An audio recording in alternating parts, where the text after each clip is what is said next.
Hello दोस्तों।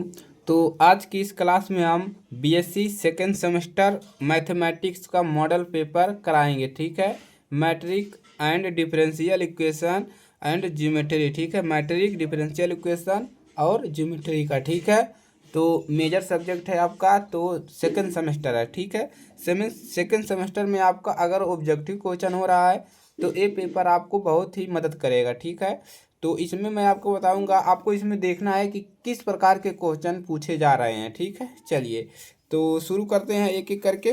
तो maximum marks कितना दिया है? 50 नंबर। ठीक है, चलिए आगे बढ़ते हैं। तो अपने क्वेश्चन की तरफ चढ़ते हैं। तो पहला क्वेश्चन पूछा है, ठीक है, पहला पूछा है if y dash plus y equal to e की पावर ई एक्स देन। अभी ये आपको एक क्वेश्चन कंडीशन दिया है और इसमें से बताना है कि कौन सा, इसको अगर हम डिफ्रेंशिएट करें तो इसमें से कौन सा ऑप्शन आपका करेक्ट होगा। ठीक है, अगला पूछा है solution of the differential equation D Y by D X बराबर ई की power X plus Y is. इसको क्या करना है? डिफरेंशियल इक्वेशन दिया, इसको हल करना है। इसको हल करके कितना आंसर आएगा इसी को आपको बताना है। ठीक है, अगला क्वेश्चन आपका दिया है, इसका मैं सोल्यूशन भी करवाऊंगा आप लोग को। ठीक है, find the order and degree of the following differential equation. देखिए, एक डिफरेंशियल इक्वेशन देगा आपको और कहेगा इसका ऑर्डर पता कीजिए और इसका डिग्री पता कीजिए। ठीक है, इसका ऑर्डर कितना है और इसका डिग्री कितना है। तो ठीक है, देखिए इसमें ऑर्डर कितना है? ऑर्डर 3 है और डिग्री कितना है इसमें? ठीक है, ऑर्डर मतलब ऊपर वाला घात और डिग्री मतलब पूरे पे, तो मैक्सिमम डिग्री कितना है? 2 है। ठीक है, तो इस प्रकार से। अगला है the eigen value of matrix. Eigen value होता क्या है? ठीक है, तो जो आइगन वैल्यू होता है ये बीच वाला ऐसे। ठीक है, ठीक है, ए वाला जो होता है वो आइगन वैल्यू होता है। तो इतना तो आपको पता होगा अगर आपने पूरा सिलेबस कंप्लीट किया है। ठीक है, चलिए अगला क्वेश्चन देखते हैं। तो आपका यही क्वेश्चन आपका यहाँ इधर भी आपका हिंदी में रहेगा, इधर इंग्लिश में रहेगा। ठीक है, कोई समस्या नहीं है। चलिए, तो इंग्लिश में आप पढ़ रहे हैं तो इंग्लिश वाला पढ़ेंगे तो ज़्यादा आपको आसानी होगा। ठीक है, अगला क्वेश्चन है consider the following matrix A बराबर ए इक्वल टू 2 दिया है। इसमें देखिए if the eigen value of matrix A are 4 and 8 then. ठीक है, आइगन वैल्यू निकालना है इसका। ठीक है, और मैट्रिक जो दिया है condition A R the A 4 and 8 बे। ठीक है, चलिए तो यहाँ पर क्या रख सकते हैं? एक्स वाई का मान 4 8 रख सकते हैं। उसके बाद इफ द मान आपको दे दिया, मैट्रिक दिया है 4 2 -1 1 देन। अब यहाँ से आपको ये निकालना है A-2 i A-3 i। ये आपको एक मैट्रिक दिया है, इसमें से आपको यही निकालना है। ठीक है, तो आप लोग सिलेबस पढ़े होंगे। अगला क्वेश्चन है the integrating factor of the differential equation.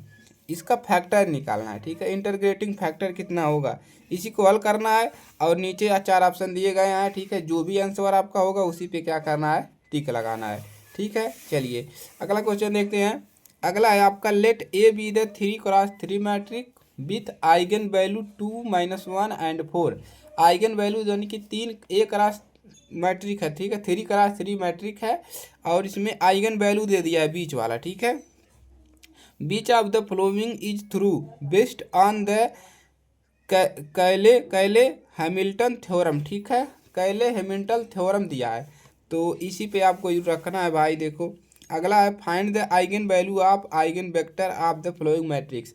तो आइगन वैल्यू और आइगन वेक्टर आप लोग निकालना सीख लीजिए। ठीक है, देखिए ना 1 नंबर का क्वेश्चन पूछ रहा है। ठीक है, चलिए आगे बढ़ते हैं। तो अगला क्वेश्चन क्या पूछा है? Find the solution of differential equation. Differential equation आपको तैयार कर लेना है अच्छे से। ठीक है, ताकि आपको कोई भी समस्या ना हो। ठीक है, तो डिफरेंशियल इक्वेशन क्या करेंगे? अच्छे से आप लोग तैयार करेंगे। ठीक है, देखिए तो यही आपको दिया है 10 नंबर पे। 11 नंबर पे क्या दिया है? The system of equation.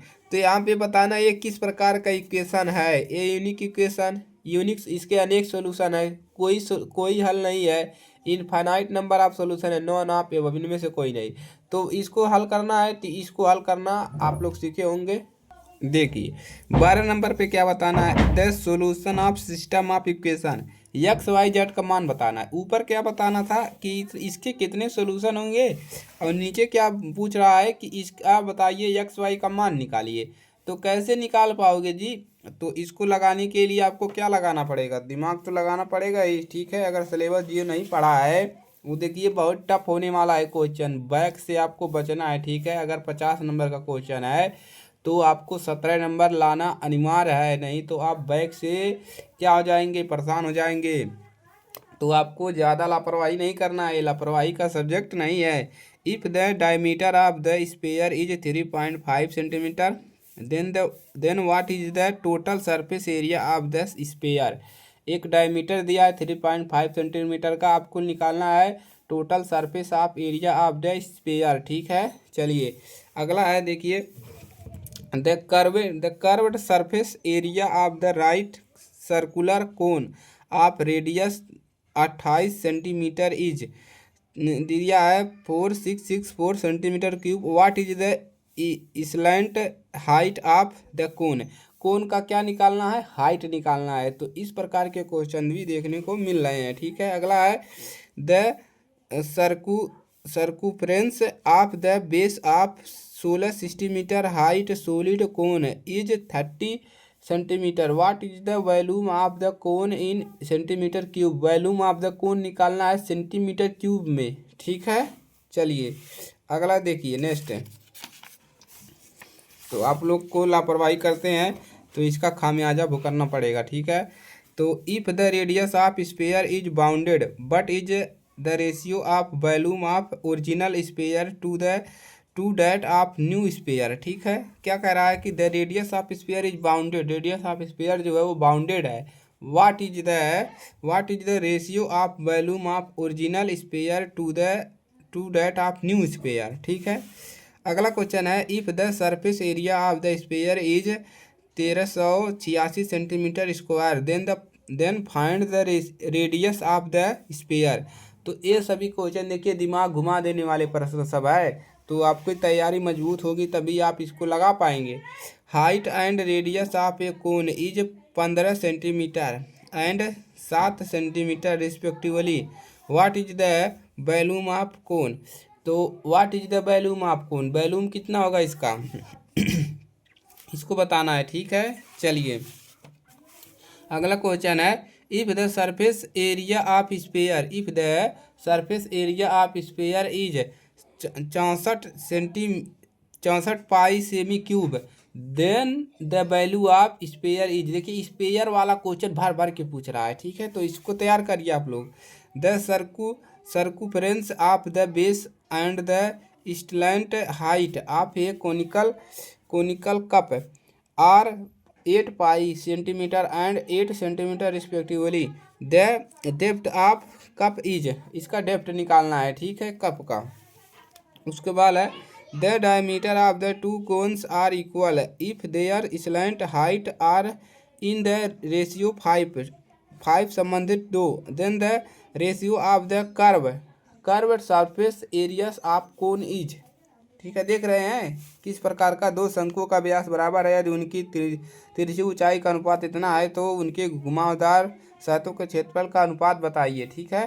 तो हिंदी इंग्लिश में दोनों देता है, ठीक है। तो इंग्लिश में पढ़ रहे हैं तो भाई लोग इंग्लिश में ही आप लोग को पढ़ के अच्छे से आपको देना है, ठीक है। Find the total surface area of the cone if the radius and height of the cone measure 42 centimetre and 56 centimetre respectively, ठीक है। तो देखिए किस प्रकार का क्वेश्चन पूछ रहा है, शंकु वाला पूछ रहा है, लंब वाला पूछ रहा है, ठीक है। The curved surface area in centimetre cube of a right triangular cone is 2145 pi and the radius of its base is 33 centimetre. What is the volume in centimetre cube, ठीक है। वो सुन रहा है। इफ ए बराबर मैट्रिक इतना दिया, B बराबर इतना दिया, R2 मैट्रिक्स देन। अब इसमें तो बताना है कौन सा कंडीशन फॉलो होगा, क्या ए बी बराबर बी ए होगा, ए बी बराबर आई होगा, बताइए। उसके बाद इफ देखिए मैट्रिक्स वाला जितने भी क्वेश्चन है आप लोग तैयार कर लीजिए, मैट्रिक्स से ही आप पास हो सकते हैं, ठीक है। अगर इसको अच्छे से पढ़ लेंगे मैट्रिक्स वाला जितने भी क्वेश्चन आते हैं उसको सही सही कर लेंगे तो एकदम मेरा वादा है कि आप क्लियर कर ले जाएंगे। इफ ए बराबर 1 मैट्रिक दिया, ए इनवर्स इज इक्वल, एक मैट्रिक दिया इसका 2x2 का, इसका क्या निकालना है, इनवर्स निकालना है, ठीक है। चलिए the number of value of k for which of the system of equation has infinitely many solution. Number of बताना है कि नंबर ऑफ के का क्या मैनी सोल्यूशन हो सकते हैं। ठीक है, चलिए आगे बढ़ते हैं। अगला question, a square matrix is said to be singular if its determinants is. A square matrix is said to be singular, क्या स्क्वायर मैट्रिक्स जो होता है सिंगुलर होता है, इट्स डिटर्मिनेंट बताएंगे। इफ ए मैट्रिक्स दिया है then A square is equal to, बताइए ए स्क्वायर अगर एक हम इसका स्क्वायर कर दे तो किसके बराबर होगा। ठीक है, which of the following statement is false, इसमें से बताइए कौन सा स्टेटमेंट गलत है। A square matrix is independent matrix if A square बराबर है, A square matrix is involutory if A square बराबर I, A square matrix is orthogonal if A star बराबर ए, और A square matrix is nilpotent of A square बराबर 0। ठीक है, अगला next question है आपका, the general solution of differential equation, इसका जनरल सोल्यूशन बताइए। ठीक है, इज गिवन बाई, नीचे दिया गया है कि y बराबर कितना मिलेगा। Find the rank of matrix, rank of matrix निकालने आता है ना, कितना होगा इसका रैंक ऑफ मैट्रिक्स कितना होगा बताएंगे आप लोग। The solution of differential equation, इसका डिफरेंशियल इक्वेशन क्या होगा। ठीक है, तो डिफरेंशियल इक्वेशन को आपको ज़्यादा ध्यान सोल्यूशन हल करना आना चाहिए आपको। ठीक है, उसके बाद है इफ मॉड ऑफ ए बराबर 0 and adjoining A B in non zero then the system of linear equation A x बराबर बी हैज, बताएंगे unique solution, no solution, infinite, many solution, none of above. ठीक है, if है x plus 2y d x plus 2x plus y d y बराबर 0 then its solution क्या होगा, then its solution, इसका सोल्यूशन क्या होगा। ठीक है, if d Y by differential equation दिया है और बताना है, इसको हल करके ऑप्शन नंबर कौन सा सही होगा। तो देख रहे हैं किस प्रकार का क्वेश्चन पूछ रहा है, द ऑर्डिनरी डिफरेंशियल इक्वेशन, सब भर भर के डिफरेंशियल इक्वेशन पूछ रहा है। ठीक है, इक्वेशन देखिए यहाँ पर एक इक्वेशन दे दिया, रिप्रेजेंट क्या कर रहा है, एक क्या रिप्रेजेंट कर रहा है, parabola, ellipse, circle, pair of straight line. तो इसको बताना है क्या रिप्रेजेंट कर रहा है, क्या दर्शा रहा है।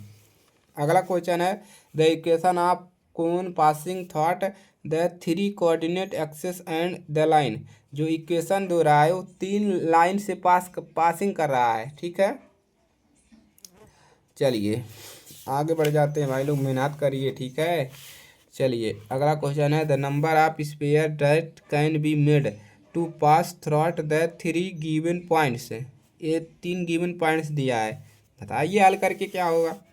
The angle between the lines whose direction ratio satisfy the equation l plus m plus n बराबर 0 एंड एल स्क्वायर बराबर m square plus n square is. अगला है, if the plane 2x minus y plus z बराबर 0 is parallel to the line then the value of A, इसमें से बताइए ए का मान निकालिए। ठीक है, अगला क्वेश्चन है आपका, the length of perpendicular drawn from 1 2 3 to the line. तो आपको क्या करना है, यूपीएच पढ़ना है। ठीक है, राजेंद्र पढ़ना है। The sum of the direction cosine of x axis is, find the angle between the plane, 2 plane दिया गया, इसका एंगल निकालिए। ठीक है, चलिए अगला क्वेश्चन है 45 नंबर पे, what is the actual angle acute, what is the acute angle between the lines, इन दोनों लाइन का एक्यूट एंगल बताइए। Find the value of k so the lines, ये दिया गया है 2 समीकरण, इसमें से के का मान निकालिए। ठीक है, find the direction ratio of the line, इसमें से आपको डायरेक्शन रेशियो बताना है इस लाइन का। ठीक है, 48 पे है आपका, the ratio of base of cylinder is increased from 4 centimeter to 80 centimeter but its curved surface area remains unchanged if the initial height of the cylinder was 4 centimeter, what will be the its new height। देखें घुमा दिया ना, देखिए एक बेलनाकार आधार की त्रिज्या को 4 सेंटीमीटर से बढ़ाकर 16 मीटर कर दिया जाता है। The rectangular paper of which 8 centimeter and length by centimeter is rolled along its width and the cylinder is formed, find the value of cylinder। अगला लास्ट क्वेश्चन है, curved surface area of the cylinder is 308 centimetre cube and height is 14 centimetre, what will be the volume of cylinder. तो देख रहे हैं किस प्रकार का question पूछ रहा है, दिमाग घुमा देगा आपका क्वेश्चन, ठीक है ये क्वेश्चन। तो अच्छे से तैयारी करना है, नहीं तो क्या हो जाएगा, नहीं तो आपका बैक, ठीक है, बैक से बचना है। देखिए अगर बैक लग गया ना तो आप इसी में परेशान हो जाएंगे, आगे की पढ़ाई भी करना मुश्किल हो जाता है, ठीक है। तो आपको करना क्या है, बैक से बचना है किसी भी तरीके से, ठीक है। तो मेहनत करिए, 70 कोशिश करिए, 50 में से आपका 25 क्वेश्चन सही होना चाहिए, ठीक है। चलिए तो मिलते हैं नेक्स्ट क्लास में। अगर चैनल पर नए हैं सब्सक्राइब करिएगा, तो अपने दोस्तों के पास भी शेयर कर दीजिए। जल्द ही इसका मैं सोल्यूशन लाने वाला हूँ, ठीक है। और भी महत्वपूर्ण प्रश्न करवाएंगे जो आपके पेपर में आने की 25 में पूछे जा सकते हैं, ठीक है। चलिए मिलते हैं नेक्स्ट क्लास में। जय हिंद, वंदे मातरम।